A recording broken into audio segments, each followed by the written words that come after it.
D. James Kennedy Ministries presents Truths That Transform. Nearly a half century ago, the Supreme Court foisted upon the nation one of the worst decisions in American history. Now abortion's legal, basically all 9 months of pregnancy. Roe versus Wade was built upon lies. We uncover the shocking truth on today's Truths That Transform.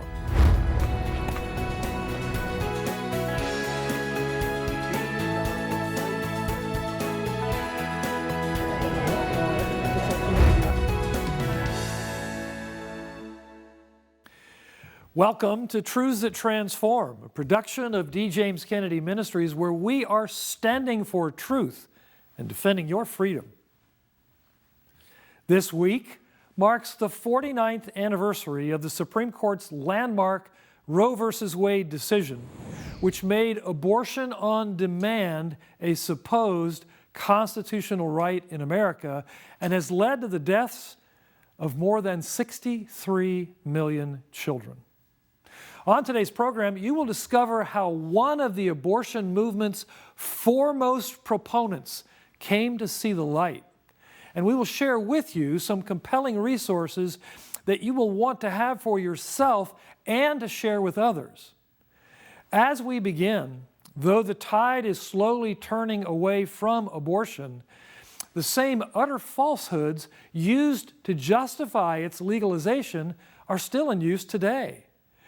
But did you know that the co-founder of the pro-abortion activist group NARAL later turned around to expose deceptive propaganda and fabricated statistics of the strident pro-abortion movement?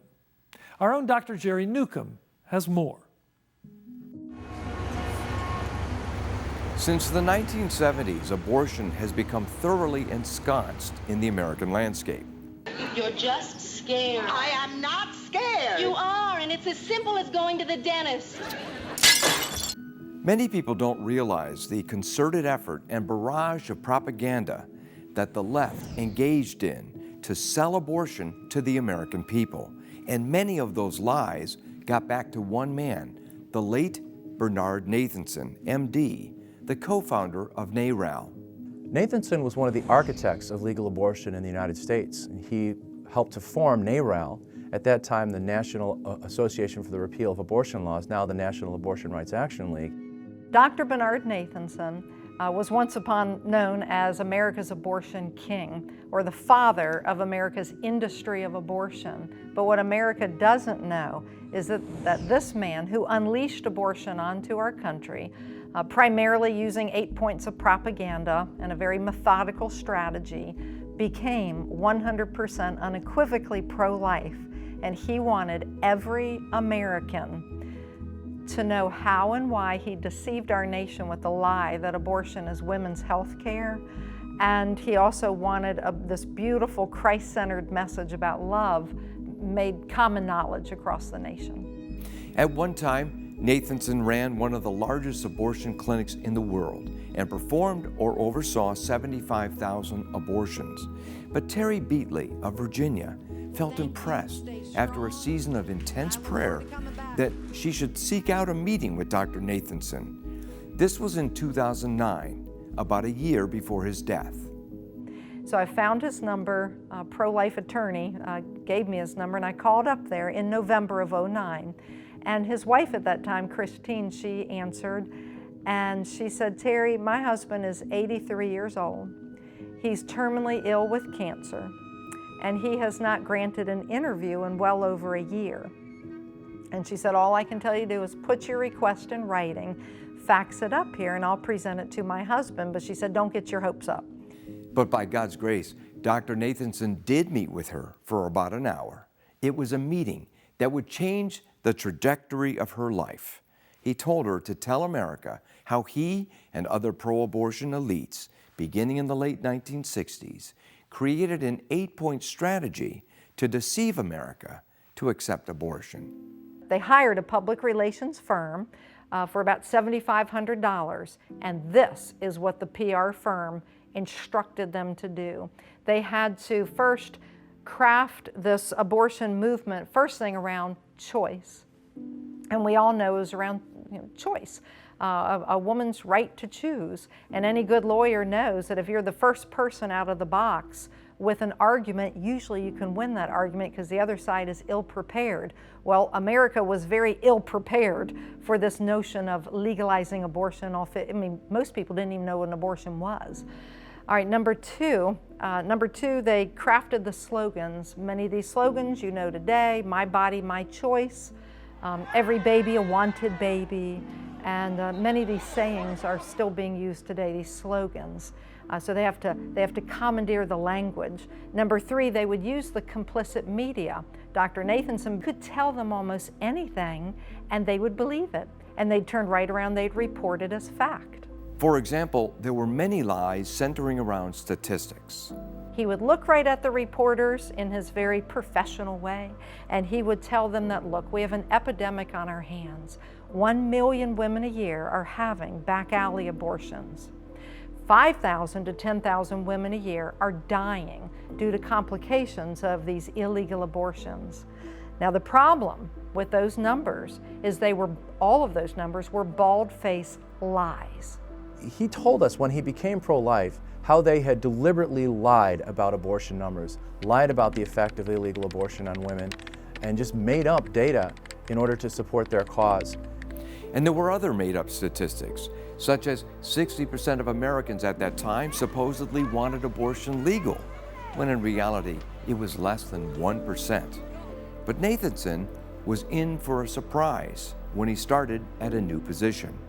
About 6 months after Dr. Nathanson took the job at St. Luke's Hospital in New York City and celebrating the Roe v. Wade decision, the hospital rolled in a brand new technology, real-time ultrasound. And Dr. Nathanson found himself bonding with the baby as well as the mother. I mean, he already had a heart for the mother, but he found himself bonding with the baby. And when I interviewed Dr. Nathanson, he said, Terry, real-time ultrasound was the bomb. It made everything come alive. And so he saw the baby yawning and smiling and sucking her thumb and stretching and doing all those things babies do in the womb. And he could no longer deny what he knew to be true, that there's human life in the womb. Unequivocally, this is 100% human life, and he had to be honest with himself. So for the next 2 years, he tried to persuade the directors at NARAL that they had a medical, moral, ethical issue on their hands, that the science of real-time ultrasound had revealed we're killing human life. This is murder. Nathanson resigned from NARAL, an organization he co-founded, and asked them in his resignation letter, what if we've been wrong? Terry Beatley made that the title of her book about Dr. Nathanson's message to the nation. As a pro-lifer, Dr. Nathanson even produced and hosted a film called The Silent Scream, which Dr. D. James Kennedy helped promote. Our special guest today, Dr. Bernard Nathanson, at one time ran the largest abortion clinic in the world and was instrumental in changing the anti-abortion laws in America to make abortion possible. It is still orientated in this manner. Science is on a collision course with the abortion ethic, and I believe that sums up the whole argument. This film, The Silent Scream, and a subsequent one made by Dr. Nathanson on late-term abortions, did much to change hearts and minds. I was responsible for coining the slogans and passwords of the pro-abortion movement, including the term pro-choice. The truth is that abortion is a lie. I was once part of that lie, but I don't want to be part of that lie anymore. For somebody like myself, when I got involved in the pro-life movement, I remember watching videos of Dr. Bernard Nathanson, learning about how many abortions that he had performed and how strongly of an advocate for abortion he was. But I think anybody in the pro-life movement that's probably of my age would know that he also had a change of heart. And hearing some of the testimonies from Mr. Nathanson after the fact was challenging, and I think for many of those who are pro-abortion, if they hear that, it's almost impossible for me to think that they would not have at least a change of thought, a change of mind, hearing someone who had been radically pro-abortion but then having such a dramatic change of heart, I think is a powerful story of even redemption and how people can ultimately change. His defection from the pro-abortion side, his conversion to pro-life and ultimately to Christianity, was one of the great victories of the pro-life movement in its early decades. When people understand the depth and breadth of Dr. Bernard Nathanson's Saul to Paul conversion, he went from death to life in Christ, we will have so many people repenting for apathy, because this is what the Lord is waiting for. This is going to be a 2 Chronicles 7:14 event. Because God himself says in 2 Chronicles, if my people who are called by my name will humble themselves, seek my face, humble themselves, pray, repent, turn from their wicked ways, then I, God, will hear from heaven, will forgive their sins and heal their land. As you have just seen, the abortion movement rests upon a foundation of lies. Dr. Bernard Nathanson was one of the key architects of those lies, and he later repented and told us exactly what he had done. After 49 years of Roe versus Wade, it's long past time to do away with that wretched ruling, and it appears we could actually be close. And that's only one of the issues facing America this year. We want to hear which ones are the most important to you as we strategize for the coming months. Contact us right away to receive your 2022 Spiritual and Constitutional State of the Nation survey. Fill it out and return it to us without delay. This is your opportunity to make yourself heard on what you think is most important as we share the results with Washington lawmakers and the media. Simply write to us at D. James Kennedy Ministries, Box 11154, Fort Lauderdale, Florida, 33339, or call toll-free 877-962-7677, or go online to djkm.org.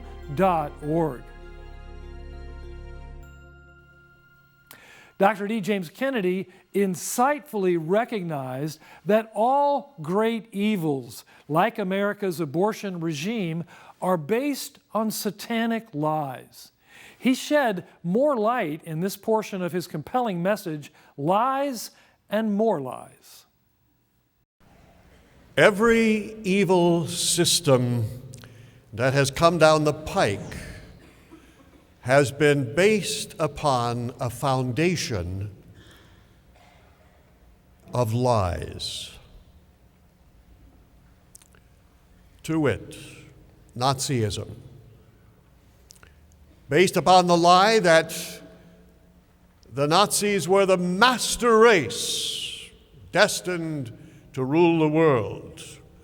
Secondly, that Jews, according to their Supreme Court, were non-persons and therefore could be destroyed at will.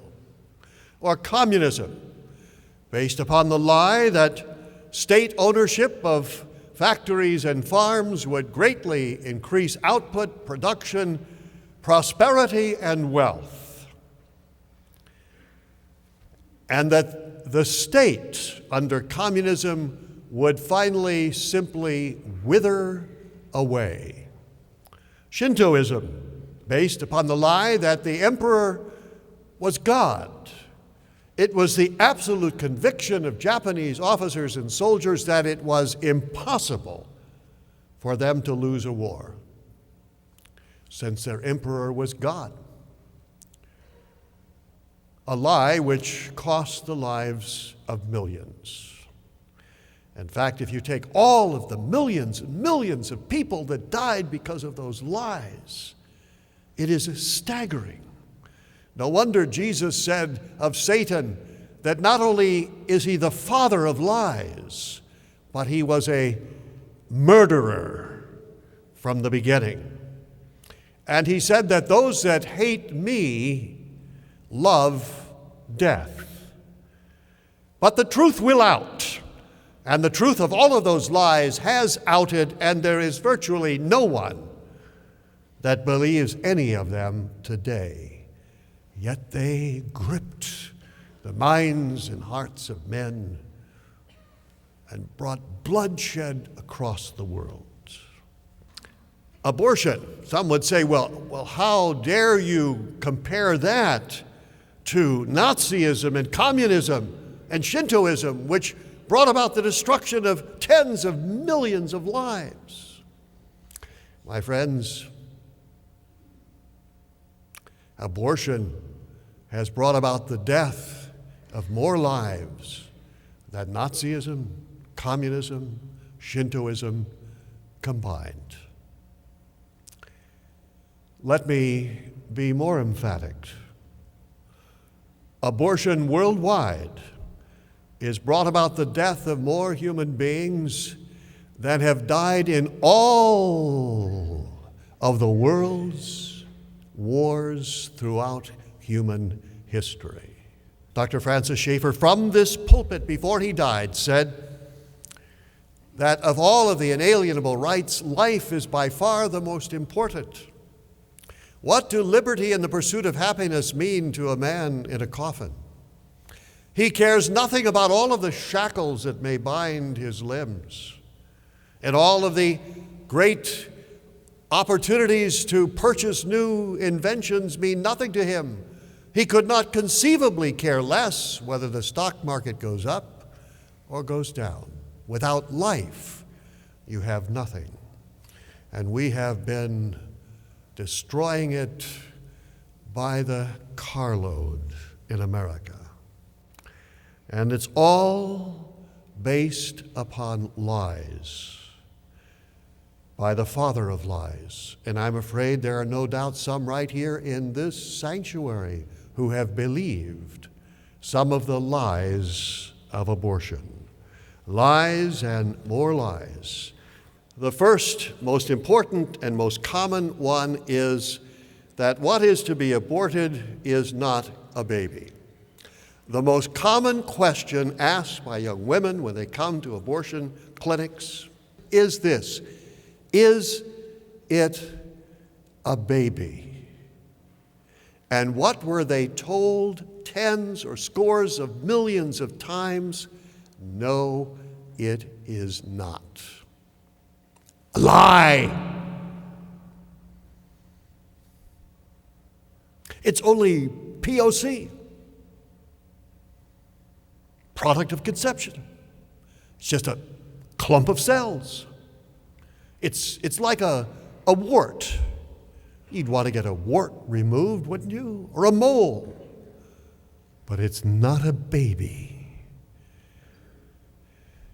I remember one time a right-to-life leader asked an abortion clinic owner who was an MD, physician, he said to him, "Don't you realize that what you're killing are babies?" And this abortionist became red in the face. He got furious with this man. And he said, "Of course they're not babies. We wouldn't kill babies. We're physicians. We protect the life of people." That's not what he said. What he said in his anger was, "I am a physician. Of course I know that it's a baby." But they didn't tell the women. Lies. It is a baby.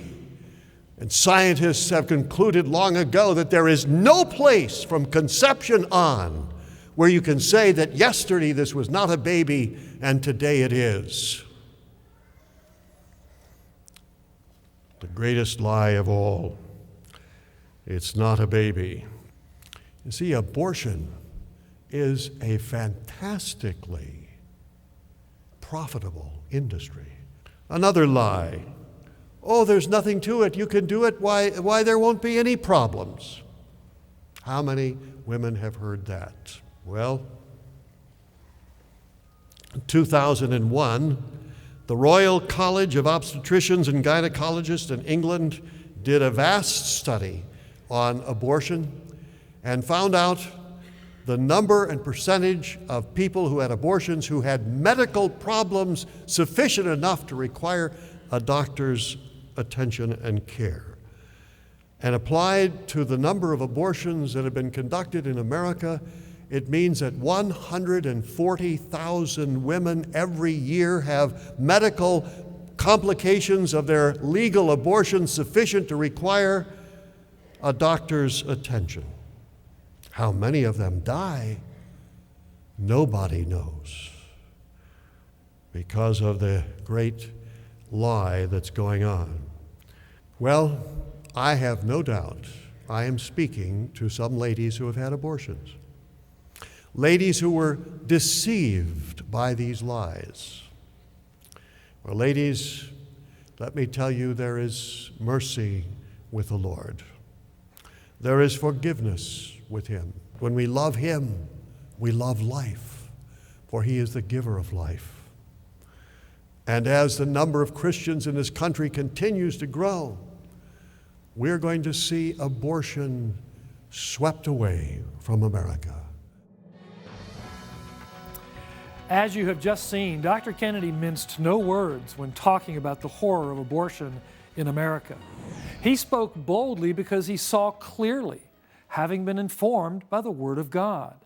This crystal clarity has never been more needed, especially at a time when we have a legitimate chance of getting Roe versus Wade overruled in the current Supreme Court term. We have made enormous strides in the protection of life, and it's important that you have a firm grasp on the best arguments and evidence for the sanctity of human life to help us win the ideological war that has raged since the infamous 1973 ruling. That's why I want to send you Dr. Kennedy's key book, Lord of Life, Developing a Christian View of Human Life, as our thanks for your generous donation to help us proclaim the truth on issues like this. Lord of Life, which Dr. Kennedy co-wrote with Dr. Jerry Newcomb, is the ultimate pro-life book, examining the biblical, scientific, and cultural evidence in a clear and memorable and easy to understand way. If you want help in clearly articulating your pro-life views, this book is for you. Simply write to us at D. James Kennedy Ministries, Box 11154, Fort Lauderdale, Florida, 33339, or call toll-free 877-962-7677, or go online to DJKM.org. And if you are able to give a generous donation of $60 or more, we will send you the book, Lord of Life, plus the DVD movie, Roe versus Wade. This riveting film was ruthlessly attacked by the mainstream media because it shows the true story that you haven't been told. The Roe versus Wade movie is a compelling and deeper look into the parties involved on both sides of this landmark decision, including former abortionist Bernard Nathanson, and it stars Academy Award-winning actor Jon Voight. It was released in theaters in 2020, but because of the pandemic, many people missed it. Now you can have your own copy to watch and share with others who need to know the true story. We will send you the book, Lord of Life, Developing a Christian View of Human Life by Dr. D. James Kennedy and Dr. Jerry Newcomb as our thanks for your generous donation. And we will send you the book plus the 2020 film Roe versus Wade on DVD as our thanks for your generous gift of $60 or more. As you give, you're helping us stand for truth and defend your freedom through television broadcasts, documentary films, print resources, and much, much more. Please stand with us as we boldly charge forward in this young new year. Simply write to us at D. James Kennedy Ministries, Box 11154, Fort Lauderdale, Florida 33339. Or call toll-free 877-962-7677. Or go online to DJKM.org. Recently, the Boston City Council unanimously passed an amendment to its parental leave policy for city employees. The amendment now gives 12 weeks of paid leave for loss of pregnancy, including abortions. This mix of barbarity and contradiction here are difficult to comprehend. Of course, it's understandable and even admirable to offer leave for employees who've suffered a miscarriage or stillbirth as they carry out the grieving process. But from the perspective of the abortionists, what is there to grieve in an abortion? Is this not, according to them, a clump of cells that has yet to attain human status? We don't give months of paid leave for those who've had a mole removed so they can mourn the loss of those useless cells. Why is this different? Well, it's yet another instance of Romans chapter 1 in action. For the wrath of God is being revealed from heaven against all ungodliness and unrighteousness of men who by their unrighteousness suppress the truth. Though the spillers of innocent blood try to suppress the truth in unrighteousness, the truth keeps popping back up. They want to deny that the child in the womb is a living human baby, because otherwise abortion would clearly be murder. Yet they also cannot deny the very real grieving process that comes with the loss of a baby, and a human child is exactly who is killed in an abortion. Women who have had abortions report over and over their sadness, depression, and distress. A widely reported British study of over 800,000 women a few years ago showed post-abortive women had an 81% higher risk of mental problems and were 155% more likely to commit suicide than women who had not aborted. This is because the reality of God's creation cannot be successfully denied for long. Abortion results in the death of a baby, and everyone knows that, including now the Boston City Council. D. James Kennedy Ministries is standing for truth and defending your freedom. I'm Frank Wright. Thanks for being with us, and here's a look at the next truths that transform.